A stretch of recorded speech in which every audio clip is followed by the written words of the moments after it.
दोस्तों नमस्कार। इससे पहले शायद कभी ऐसी स्थिति मोदी सरकार के सामने नहीं आई होगी, या यूं कहें कि इस दौर में बीजेपी भी ऐसे संकट से कभी नहीं गुजरी जैसा संकट आज देश के भीतर अलग अलग मुद्दों को लेकर उसके सामने खड़ा है। मुश्किल ये नहीं है कि राजनीतिक तौर पर बीजेपी किन मुद्दों के साथ खड़ी होती है या मोदी सरकार किन बातों पर अपनी मुहर लगा देती है। इसके ठीक उलट पहली बार मसला सीधे सुप्रीम कोर्ट का है, मसला सुप्रीम कोर्ट की साख का है, मसला इस देश में न्याय मिलने का है, मसला कानून के राज का है और सबसे बड़ा मसला उस राजनीतिक सोच का है जिसके तहत बीजेपी के एक बड़े वोट बैंक में ये धारणा गहराती चली गई कि वो कानून से ऊपर है, कि अगर कोई पार्टी के साथ खड़ा है, पार्टी के हितों में काम कर रहा है तो उस पर कानून कोई कार्रवाई नहीं करेगा। यही वजह है कि आज सवाल सिर्फ मोदी सरकार या बीजेपी का नहीं है बल्कि सुप्रीम कोर्ट का है, क्योंकि इस देश में न्यायिक व्यवस्था या यूं कहें कि संविधान की पहचान सीधे तौर पर सुप्रीम कोर्ट से जुड़ी है। अब कल सुप्रीम कोर्ट क्या फैसला देगा, इसे लेकर न सिर्फ बीजेपी मुख्यालय में बल्कि प्रधानमंत्री कार्यालय तक चिंतन और मनन चल रहा है।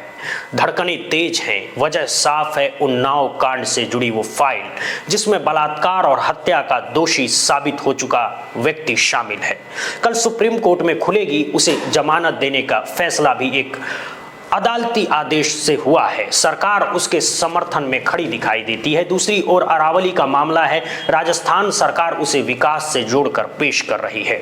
खुद बीजेपी या मोदी सरकार ने सुप्रीम कोर्ट में अपना पक्ष खुलकर रखा, उस पर सुप्रीम कोर्ट ने किस तरह मुहर लगाई, इसका जिक्र पहले के सीजीआई BR गवई भी कर चुके हैं। उनके शब्दों में उस वक्त उनके सामने कोई दूसरा विकल्प नहीं था, यानी राजनीतिक तौर पर जिस रास्ते पर बीजेपी और मोदी सरकार आगे बढ़ चुकी है उस रास्ते में सुप्रीम कोर्ट की साख किस तरह धीरे धीरे कमजोर होती चली गई और अब भी हो रही है, ये एक बड़ा सवाल बन चुका है। अब सवाल संस्थाओं के बचे रहने का भी है।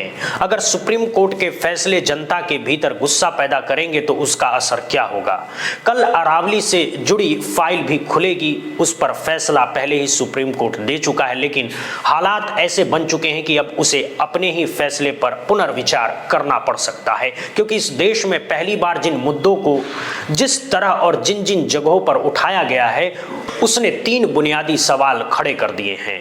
क्या वाकई राजनीतिक सत्ता जो चाहती है सुप्रीम कोर्ट उसी तर्ज पर फैसले देता है, या फिर ये सवाल भी उतना ही गंभीर है कि क्या राजनीतिक सत्ता की अपनी विचारधारा को सुप्रीम कोर्ट जमानत दे देता है, या फिर इस देश में करप्शन से जुड़े मामलों पर सरकार से जुड़ी उन नीतियों और पॉलिसियों पर जो लोगों के हित में हो या ना हो सुप्रीम कोर्ट आंख मूंद लेता है।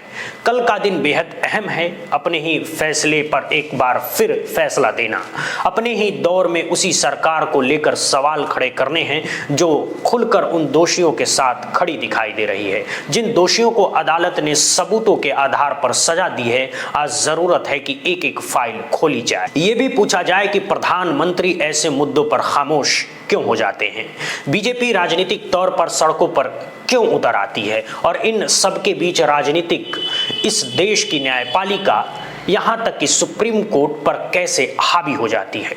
शुरुआत में एक तस्वीर देख लीजिए। इस तस्वीर को देखना इसलिए जरूरी है क्योंकि इस देश में पहली बार ऐसा दृश्य सामने आया है कि कोई बीजेपी का झंडा उठाए, भगवा झंडा लहराए, सनातन होने का दावा करे और उसके बाद खुले तौर पर उस व्यक्ति के पक्ष में खड़ा हो जाए जो बलात्कार और हत्या का दोषी है। उसी जगह जाकर विरोध किया जाए जहां पीड़ित न्याय की मांग कर रहे हैं। ये मांग उन महिलाओं के जरिए उठ रही है जो ये सवाल कर रही हैं कि क्या इस देश में कानून कहीं फेल तो नहीं हो गया। इस तस्वीर को देखिए। क्या नहीं हुआ, आपको गलत बात है। आपके पास क्या सबूत है? सुप्रीम कोर्ट ने उसको कन्विक्ट किया है, हाई कोर्ट ने उसको कन्विक्ट किया है। ये गलत बात है। आप बहुत शर्म आनी चाहिए, बहुत शर्म। पॉलिटिक्साइज आप कर रही हैं। 8 साल की सजा पूरी आप कर रहे हो। I support Kuldeep Singh Sengar. Shame on you. Shame on you. Shame on you. Shame on you. Shame on you. Shame on you. Shame on you. Shame on you! Shame on you! Shame on you! Shame on आखिर ऐसा यूं ही तो नहीं हुआ है। आपके पास क्या है? सुप्रीम कोर्ट ने उसे दोषी ठहराया है, हाई कोर्ट ने उसे दोषी ठहराया। ये कहना गलत होगा कि कोई महिला अचानक सड़क पर खड़ी हो गई है जो उन्नाव कांड के दोषी को सजा नहीं चाहती या अदालत द्वारा दी गई जमानत के समर्थन में खड़ी है। ऐसा यूं ही नहीं होता। और अगर इस दौर पर ध्यान दे तो जिस तरह राजनीतिक ताकत का प्रदर्शन विचारधारा के नाम पर किया जा रहा है, चाहे वो संघ से जुड़े संगठन हो, विश्व हिंदू परिषद हो या बजरंग दल, जिस तरह से सड़कों पर उग्र प्रदर्शन हो रहे हैं, एक धर्म विशेष या देश के अल्पसंख्यकों के खिलाफ जिस तरह की गतिविधियां देखने को मिलती है, खासकर क्रिसमस के मौके पर, और जो अब भी जारी है, ये सब दरअसल एक संदेश है। संदेश ये है कि एक ही धारा, एक ही विचारधारा, एक ही पार्टी, एक ही धर्म और वही सब कुछ मान्य हो और कानून भी उसी के मुताबिक चले। लेकिन क्या यही लोकतंत्र है?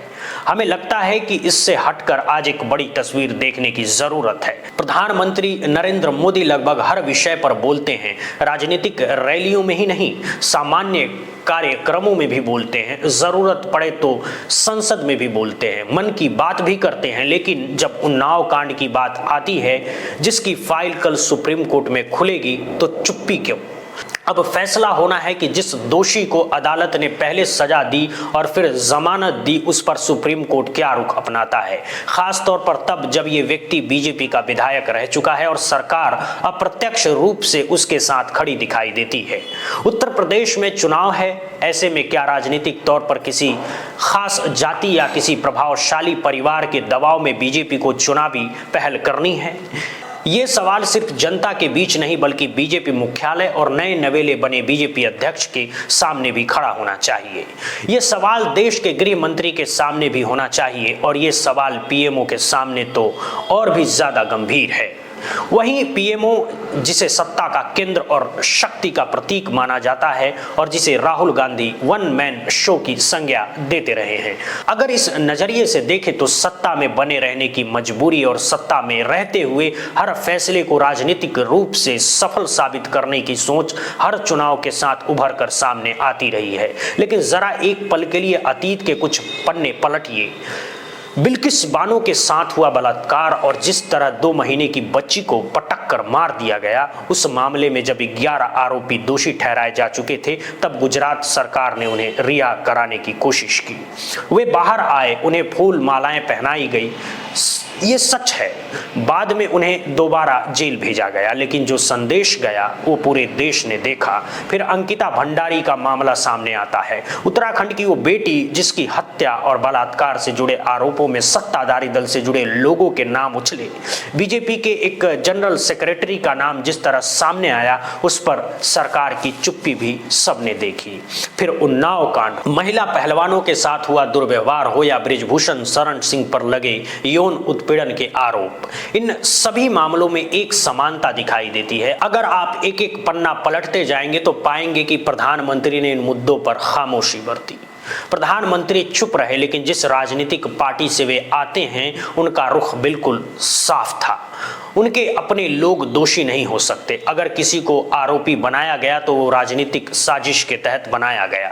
यानी इस दौर में एक पूरी प्रक्रिया दिखाई देती है। राजनीतिक सत्ता खुद को बीजेपी की धारा, उसकी विचारधारा और संघ की सोच से अलग दिखाने की कोशिश करती है, लेकिन जब मामले अदालतों में जाते हैं तो सवाल ये भी उठता है कि क्या अदालतें सत्ता अनुकूल परिस्थितियों को चुन लेती है और क्या फैसले भी उसी अनुकूल हो जाते हैं। ये सवाल आज इसलिए और गंभीर हो गया क्योंकि देश के भीतर विरोध और आक्रोश जिस स्तर पर पहुंच चुका है, उसका दबाव हर संस्था पर पड़ेगा। लेकिन सुप्रीम कोर्ट तो सत्ता से अलग खड़ा माना जाता है। सिर्फ अलग ही नहीं बल्कि लोकतंत्र के उस स्तंभ के रूप में उसकी पहचान है जो संविधान का आईना दिखाकर किसी को भी तानाशाह बनने से रोक सकता है। शायद यही वजह है कि इस दौर में सुप्रीम कोर्ट को अपनी साख की चिंता करनी होगी। एक बड़ा सवाल यह भी है कि जजों की नियुक्ति में सरकार का दखल कैसे बढ़ता जा रहा है। ये भी उतना ही गंभीर प्रश्न है कि जज अपने तौर पर जज कैसे बनते हैं। न्यायपालिका की स्वतंत्रता पर सरकार का प्रभाव किस हद तक बढ़ा है। ये बहस अब टाली नहीं जा सकती। तो क्या ये मान लिया जाए कि कुछ फैसले सरकार के निर्णयों के अनुरूप दिए जाते हैं, या फिर सरकार की नज़रों में आने और उसके आंखों का तारा बनने के लिए ऐसे निर्णय लिए जाते हैं ताकि आगे बढ़ने का रास्ता आसान हो सके? इसे आप पूरी प्रक्रिया का हिस्सा भी मान सकते हैं। अब सवाल यह है कि मौजूदा हालात में जब इस देश का विपक्ष राजनीतिक तौर पर लगभग गायब दिखाई देता है, जब लोकतंत्र के तमाम स्तंभ या तो सत्ता के गुणगान में लगे हैं या फिर सत्ता को बचाने में, या सत्ता ने उन्हें उसी रूप में ढाल दिया है, तो रास्ता बचता कहां है और रास्ता जा किधर रहा है? ध्यान दीजिए, इस दौर में प्रधानमंत्री मोदी भी ये समझ रहे हैं कि इस देश में जो सवाल उठ रहे हैं, चाहे वो सोशल मीडिया तक सीमित क्यों ना हो, उन्हें उठाने वाला तबका युवा है, यंग तबका है। शायद इसी वजह से आज मन की बात में उन्होंने युवाओं का जिक्र किया। और याद कीजिए, 2 दिन पहले जब वे बच्चों से संवाद कर रहे थे, तब भी उन्होंने जेन जी का जिक्र किया। संगठन से जुड़े इतने सारे युवा यहां उपस्थित हैं। एक तरह से आप सभी जेन जी हैं।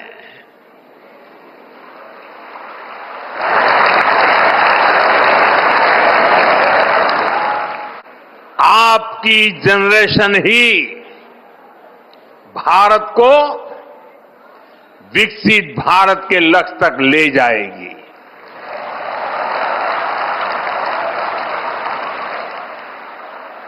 मैं जैन जी की योग्यता, आपका आत्मविश्वास देखता हूं। प्यारे देशवासियों, आज दुनिया भारत को बहुत आशा के साथ देख रही है। भारत से उम्मीद की सबसे बड़ी वजह है हमारी युवा शक्ति। साथियों, भारत के युवाओं में हमेशा कुछ नया करने का जुनून है और वो उतने ही जागरूक भी हैं। उन्होंने अपनी विकास यात्रा को देश के विकास से जोड़ते हुए उस सोच के साथ युवाओं को भी जोड़ने की कोशिश की, यानी जेन जी को अपने नैरेटिव का हिस्सा बनाने की एक स्पष्ट पहल दिखाई देती है। लेकिन सवाल वहीं के वहीं खड़ा है। जो सवाल कभी निर्भया कांड के बाद सड़कों पर उभरे थे, जो सवाल आज राजस्थान की सड़कों पर विरोध के रूप में सामने आते हैं, वे इस वक्त राष्ट्रीय आक्रोश में तब्दील क्यों नहीं हो पा रहे हैं? क्या सरकार इस हकीकत को समझ चुकी है कि अगर ये विरोध विस्फोट रूप ले ले तो हालात उसके लिए मुश्किल हो सकते? इसीलिए सवाल ये भी है कि क्या सुप्रीम कोर्ट अब बीच बीच में ऐसे रास्ते अपनाएगा जिससे वो एक शॉक ऑब्जर्वर की भूमिका निभा सके, ताकि हालात नियंत्रण से बाहर न जाए? हमें लगता है कि प्रधानमंत्री मोदी आज मन की बात कर रहे थे या 2 दिन पहले बच्चों को संबोधित कर रहे थे, तो उसके पीछे यही राजनीतिक गणित भी काम कर रहा था। आखिर प्रधानमंत्री को हर 5 साल में चुनाव लड़ना होता है और हर साल किसी न किसी राज्य में चुनाव होते ही रहते हैं। प्रधानमंत्री के राजनीतिक वक्तव्य उनकी अपनी राजनीतिक साधने के लिए हो सकते हैं, ये राजनीति का स्वभाव है। लेकिन यहाँ सवाल सिर्फ सुप्रीम कोर्ट का ही है। सुप्रीम कोर्ट को कोई चुनाव नहीं लड़ना है। सुप्रीम कोर्ट का दायित्व ये है कि संविधान द्वारा आम नागरिकों को दिए गए अधिकारों को राजनीतिक सत्ता कुचल न दे, और ना ही इस समाज में ये संदेश जाए कि सुप्रीम कोर्ट के फैसले भी राजनीति से प्रभावित होते हैं। इसीलिए सुप्रीम कोर्ट को अपनी जमीन खुद तलाशनी होगी। मौजूदा वक्त में सुप्रीम कोर्ट के सामने सबसे बड़ा संकट यही है कि उसके अपने फैसले को लेकर और न्यायपालिका की अलग अदालतों द्वारा दिए गए निर्णयों को लेकर लोगों के भीतर गुस्सा और सवाल दोनों मौजूद है। इसका जवाब सुप्रीम कोर्ट को ही देना होगा। सुप्रीम कोर्ट अब इस हकीकत को समझ रहा है कि अगर उसकी साख चली गई तो फिर कुछ भी नहीं बचेगा। तब इस देश में ऑटोक्रेसी क्या होती है, तानाशाही क्या होती है, ये समझने के लिए कोई संस्था शेष नहीं रहेगा। किस तरह संविधान को मुद्दा बना दिया गया, किस तरह से उसे हाशिए पर धकेला गया। आखिरकार इस देश के लोग न्याय के लिए सुप्रीम कोर्ट के दरवाजे पर ही दस्तक देंगे। और सुप्रीम कोर्ट कोई राजनीतिक पार्टी नहीं है, ये एक संस्था है एक ऐसी संस्था जहां चीफ जस्टिस आते रहेंगे जाते रहेंगे, लेकिन संस्था बनी रहनी चाहिए। यही वजह है कि सुप्रीम कोर्ट के लिए ये दौर खुद को फिर से स्थापित करने का है। वो अब उस मोड़ पर खड़ा है जहां उसे अपने फैसले के जरिए अपनी साख बचानी होगी। इसीलिए सवाल ये नहीं है कि बीजेपी मुख्यालय में राजनीतिक तौर पर धड़कनें क्यों बढ़ती हुई है या पीएमओ में किन फैसले से किसे फायदा होता है, कौन सा कॉरपोरेट किस खनन परियोजना से जुड़ा है, किस प्रोजेक्ट में किसका हित है। ये सारे जोड़ घटाव पीएमओ और बीजेपी राजनीतिक तौर पर करते रहेंगे, लेकिन सुप्रीम कोर्ट को अपने स्तर पर उन फैसलों की कसौटी तय करनी होगी जिनका सीधा संबंध इस देश की संवैधानिक व्यवस्था और नागरिकों के अधिकारों की रक्षा से है। इसी संदर्भ में we the people for the people का जो भाव संविधान में निहित है वही सुप्रीम कोर्ट की असली पहचान है। अगर सुप्रीम कोर्ट इससे भटकता है तो उसकी साख और वैधता दोनों समाप्त हो जाएगी। इसीलिए कल का सवाल बेहद बड़ा है, उन्नाव कांड के दोषी को जमानत कैसे मिली, अरावली पर्वतमाला को लेकर यह फैसला कैसे ले लिया गया कि अगर ऊंचाई 100 मीटर से कम है तो उसे पहाड़ नहीं माना जाएगा और वहां खनन हो सकता है। इन फैसलों का आम लोगों पर जो प्रभाव पड़ रहा है उससे न्यायपालिका कैसे मुंह मोड़ सकती है। ये सवाल अब व्यक्तिगत नहीं रहे, ये 5 बड़े सवाल इस दौर की सबसे गंभीर चुनौतियों में बदल चुके हैं। पहला, इस देश के ढहते हुए संस्थाओं को देखना है। दूसरा, चुनाव आयोग तक पर सवाल खड़े हुए हैं। तीसरा, न्यायपालिका के फैसलों पर सार्वजनिक असंतोष बढ़ा है। चौथा, स्वतः संज्ञान लेने के बाद भी अदालतों को अपने ही फैसलों पर पुनर्विचार करना पड़ रहा है। और पांचवा, क्या पहली बार सुप्रीम कोर्ट को यह एहसास हो रहा है कि जिन मुद्दों पर वो संज्ञान ले रहा है वो खुद न्यायिक फैसलों से ही पैदा हुए हैं और अब उसी पर उसे दोबारा विचार भी करना है और अंतिम निर्णय भी देना है। शायद ये पहली बार है कि ये संकट इस तरह खुलकर सामने आया है। दूसरा सवाल यह है कि किन फैसलों को राजनीतिक अपने अनुकूल मानकर चल रही थी, अब उन्हीं फैसलों के सामने सुप्रीम कोर्ट की अग्नि परीक्षा है। क्या सुप्रीम कोर्ट मौजूदा सत्ता की राजनीतिक धारा को स्वीकार करेगा या उससे असहमति जताएगा या फिर उसके सामने खड़ा होगा या फिर अपने स्तर पर यह स्पष्ट करेगा कि संविधान आम नागरिकों को उनके अधिकार किस रूप में देता है और अगर किसी नीति या सरकारी बयान के जरिए उस अधिकार को अलग तरीके से परिभाषित किया जा रहा है तो वो गलत है। तीसरा सवाल यह है कि इस देश में न्याय की आखिरी गुहार आज भी सुप्रीम कोर्ट से ही लगाई जाती है। सुप्रीम कोर्ट के चीफ जस्टिस इस हकीकत को भली भांति जानते हैं। वो ये भी जानते हैं कि उनकी मियाद सीमित है, कुछ महीनों की या अधिकतम 1 वर्ष की। आने वाले समय में कोई और चीफ जस्टिस होगा, ठीक उसी तरह जैसे पहले चीफ जस्टिस BR गवई थे, उससे पहले चीफ जस्टिस संजीव खन्ना थे और उससे पहले भी कई चीफ जस्टिस आए और गए। हमने ये भी देखा है कि किसी चीफ जस्टिस के जाने के बाद उनके फैसलों पर बहस और तीखी हो जाती है। उदाहरण के तौर पर चीफ जस्टिस रहे रंजन गोगोई जो बाद में संसद पहुंचे, उनके द्वारा दिए गए फैसले आज भी देश की आंखों में चुभते हैं। ऐसे में फैसला सुप्रीम कोर्ट को ही करना है, यही तीसरा बड़ा कारण है। चौथी बड़ी परिस्थिति इस देश के आम लोगों से जुड़ी हुई है। देश के भीतर अलग अलग माध्यमों से जो विचार सामने आ रहे हैं वो भले ही राजनीतिक शक्ति न हो लेकिन वे जन सरोकार का रूप ले चुके हैं। अगर ये राजनीतिक होते तो विपक्ष एक मजबूत भूमिका में मौजूदा सत्ता को चुनौती दे रहा होता, लेकिन अब देश के लोगों को धीरे धीरे यह एहसास होने लगा है कि विपक्ष की राजनीति या तो चूक गई है या वो मौजूदा सत्ता के सामने खड़ी नहीं हो पा रही है। ऐसे में जब लोकतंत्र की परिभाषा सत्ता खुद गढ़ रही हो और राजनीतिक उसी के साथ खड़ी दिखाई दे तो लोगों को अपना रास्ता खुद बनाना पड़ता है। यही वजह है कि गैर राजनीतिक लोग, आम नागरिक खुल कर सुप्रीम कोर्ट के फैसले पर सवाल उठा रहे हैं। अगर इस देश का नागरिक खुद को राजनीतिक से अलग रखकर सुप्रीम कोर्ट को कटघरे में खड़ा कर रहा है तो सुप्रीम कोर्ट को भी फैसला लेना ही होगा। और पांचवा सवाल, शायद इस दौर का सबसे बड़ा सवाल यह है कि इस समय हर संस्था ने अपना अपना कटघरा खुद खड़ा कर लिया है। सुप्रीम कोर्ट ने अपना, मौजूदा राजनीतिक सत्ता ने अपना और चुनाव आयोग ने भी अपना। फर्क सिर्फ इतना है कि ज्यादातर संस्थाएं सत्ता के संरक्षण संरक्षण और सुविधाओं से पूरी तरह लैस है। चीफ जस्टिस सिर्फ एक पद नहीं होता, वो अपने आप में एक संस्था होता है, एक ऐसा संस्था जिसके अपने कार्यकाल में दिए गए फैसले ये तय करते हैं कि देश किस दिशा में जाएगा, और अगर राजनीति देश को गलत दिशा में ले जा रही हो तो उसे पटरी पर लाने का काम यही न्यायिक व्यवस्था करती है। संसद का सम्मान रखते हुए, संविधान का हवाला देते हुए और साफ शब्दों में ये बताकर कि सत्ता की सीमाएं कहां तक है और उससे आगे नहीं बढ़ना चाहिए। इसीलिए कल सुप्रीम कोर्ट का फैसला, चाहे वो उन्नाव कांड से जुड़ा हो, अरावली की पहाड़ियों से जुड़ा हो या फिर उसके द्वारा लिए गए स्वतः संज्ञान, बेहद महत्वपूर्ण है। और उस फैसले का इंतजार सिर्फ अदालतों को नहीं, पूरे देश को है। बहुत बहुत धन्यवाद दोस्तों, बहुत बहुत शुक्रिया।